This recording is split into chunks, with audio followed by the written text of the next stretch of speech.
CP sir Brijeshkumar જાસર દ્વારા રાજકોટ શહેરમાં પ્રોહિબિશનની પ્રવૃત્તિ ઉપર અંકુશ લગાવવા માટે રાજકોટ શહેર પીસીબી ટીમને સૂચના કરવામાં આવેલ હતી। આ સૂચનાની અનુપાલનાના ભાગરૂપે પીઆઈ શ્રી એમ.આર. ગોંડિયા સાહેબ અને પીએસઆઈ શ્રી પીબી રાજ્યા સાહેબની ટીમ દ્વારા એક રાજકોટ શહેરના 7 પ્રોહિબિશનના ગુનામાં વોન્ટેડ આરોપી યાકુબ મૂસા મોટાણીને ઝડપી પાડવામાં આવેલ છે। આ જે આરોપી છે એ આરોપી વિદેશી દારૂની રાજકોટ શહેરમાં સપ્લાય લાંબા સમયથી કરતો હતો। એના વિરુદ્ધ કુલ 65 જેવા ગુના દાખલ થયેલા છે, જેમાં મોટાભાગના વિદેશી દારૂની હેરાફેરીના ગુના છે અને આ આરોપી 7 ગુનાઓમાં અટક કરવાનો બાકી છે, જેમાં પીસીબીના 5 ગુના છે, ડીસીબી પોલીસ સ્ટેશનના એક ગુનો છે અને વલસાડ રૂરલનો 1 ગુનો છે।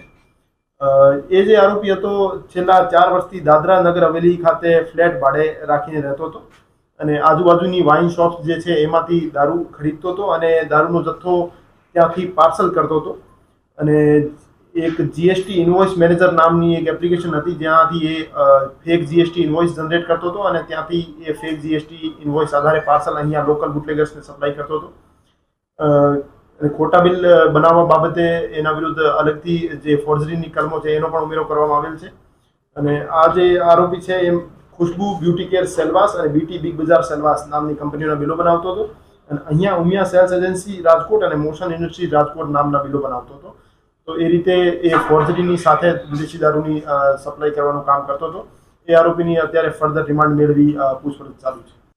હજુ સુધી જે 5 ગુના છે એમાં પકડવાનો બાકી છે, એમાંથી 7 પૈકી 5માં એને પાર્સલ મારફતે દારૂ મોકલવાનું કબૂલ્યું છે, પણ અમારું માનવું છે કે જૂના પણ અગાઉ પણ જે ગુના દાખલ થયેલા છે એમાં પણ પાર્સલ મારફતે એને સપ્લાય કરી હોય અને એના સહ આરોપી છે એ બાબતે અત્યારે રિમાન્ડ મેળવી પૂછપરછ ચાલુ। એની પાસે જે રીતે મેં જણાવ્યું એક જીએસટી ઇનવોઇસ મેનેજર નામની એપ્લિકેશન હતી મોબાઈલમાં, એના મારફતે ખોટા બિલ જનરેટ કરતો હતો અને એક દાદરા નગર હવેલીની એક પેઢીનું નામ મોકલનાર તરીકે અને રાજકોટ શહેરની એક પેઢીનું નામ માલ સ્વીકારનાર તરીકે નામ નાખતો હતો અને પછી એનો ફોટો ઇનવોઇસ જનરેટ કરી અને પછી પાર્સલ મારફતે અહીંયા કુરિયર મારફતે મોકલતો। હા, મોટા ભાગનો જે દારૂ છે આજુબાજુની વાઇન શોપમાંથી લીગલી ખરીદેલો છે નાના નાના જથ્થાઓમાં અને એકાદ એનો મોટો સપ્લાયર છે એ ઇલીગલી એમને ખરીદેલો છે, એનું નામ ખોલવામાં આવશે।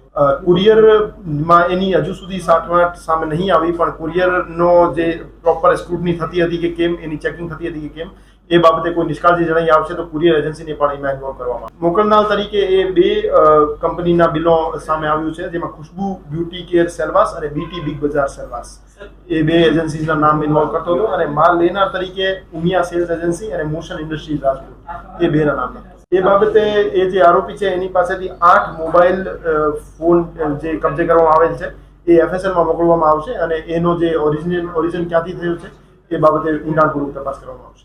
સાંજ સમાચાર ફેસબુક પેજને લાઇક કરો, વિડીયો શેર કરો અને વધુ વિગતવાર સમાચાર માટે sanssamachar.net વિઝિટ કરો।